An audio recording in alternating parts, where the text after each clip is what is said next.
Как правильно восстановить постель распредвала? Очень актуальная тема, очень часто мне задают по этому поводу вопрос. Как я занимаюсь доработкой головок блока уже 15 лет, то есть, и, соответственно, каждый день их дорабатываю. Мне люди со всей Украины присылают свои головки блока на доработку. Кому интересно, на канале есть об этом много видео. Так вот, и очень часто сталкивается такой вопрос, ну и вот подписчик как раз в комментариях тоже написал, как восстановить постель распредвала. Очень распространенная проблема у 8-клапанных переднеприводных двигателей и иногда у 16-клапанных. И вот, допустим, если у вас 8-клапанник и такая проблема очень часто есть, стучит распредвал в постели, то есть вы начинаете там регулировать клапана, там менять стаканчики, искать, откуда этот противный звук, как будто там едете, а кто-то молоточком там сидит, какой-то гном стучит именно по вашему двигателю, и такой неприятный цокот, и с набором оборотов он чаще и чаще, то есть.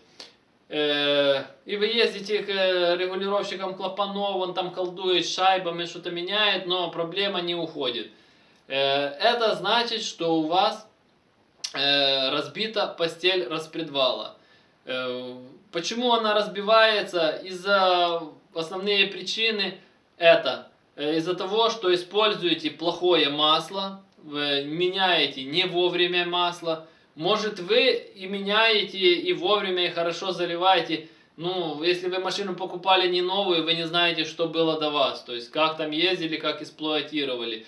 Что происходит? Постель распредвала, будем так сказать, является крайней точкой в масляной системе. Ну, образно, грубо говоря. Потому что масляный насос находится снизу. Пока он прокачивает через блок масла, пока его закачивает в головку, потом через масляные каналы головки на распредвал. И уже с постели распредвала, грубо говоря, в обратном порядке. И очень часто вы видите, вроде давление масла у вас нормально. И еще такая распространенная проблема тоже, убивается постель распредвала, когда у вас, допустим, масляный насос устает. Или, допустим, у вас двигатель уже там, вкладыши были подуставшие, вы ездили, и вы себе сделали капиталку, там шлифанули коленвал, вы шлифанули поставили новые вкладыши, все, сделали капиталочку, а про голову, что вы не подумали, что не только вкладыши изнашиваются, но и постель в распредвале, которая, грубо говоря, там нет никаких вкладышей, там просто тупо алюминий, об который трется стальной распредвал, и, соответственно, при этом он крайняя точка, и, соответственно, давление до него доходит в последнюю очередь. И то, что вы, во-первых, видите, датчик находится чуть, будем так говорить, тоже он в головке, но все равно еще после него только идут уже масляные каналы, которые подают на распредвал. Так вот, так как у восьмерок, там, девяток нету датчика давления, только лампочка, которая сообщает, что там у вас давление, но она загорается тогда, когда уже давление критичное, то есть вы не знаете, вы можете ездить на низком давлении, от этого у вас там и вкладыши устают, и, соответственно, постель тоже устает со временем, и появляется вот этот стук, и мне вот это задают вопрос, как, что сделать, как восстановить.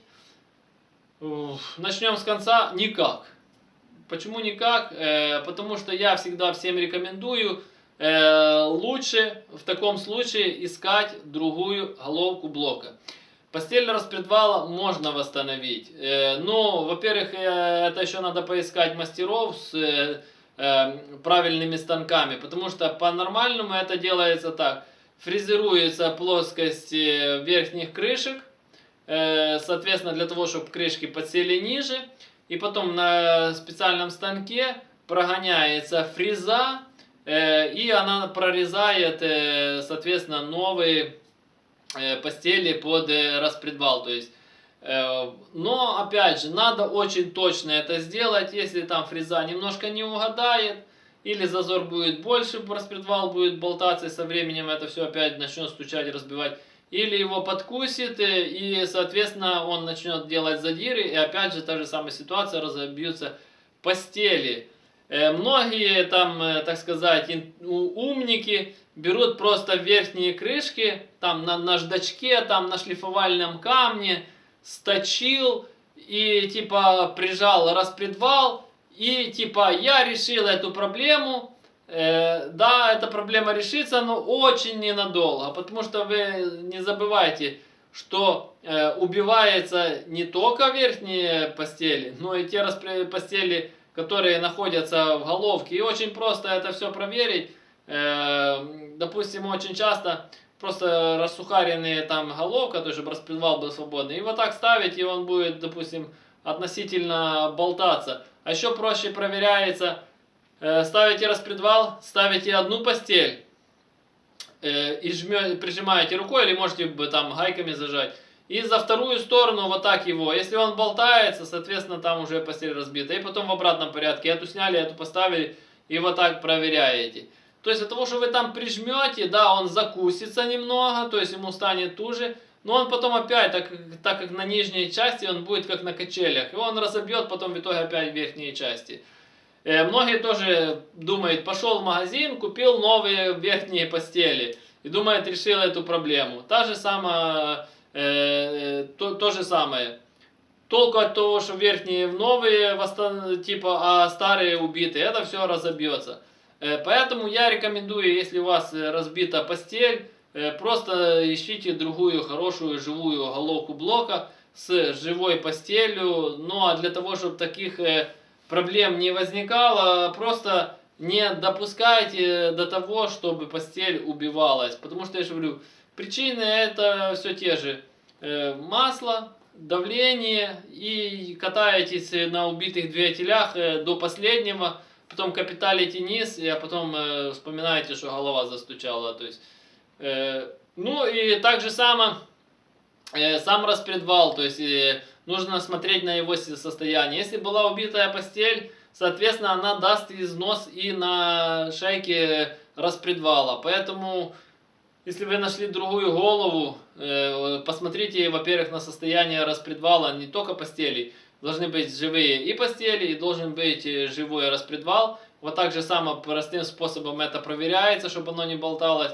И тогда будет все четко работать. Большой люфт должен быть, потому что там должен быть тепловой зазор.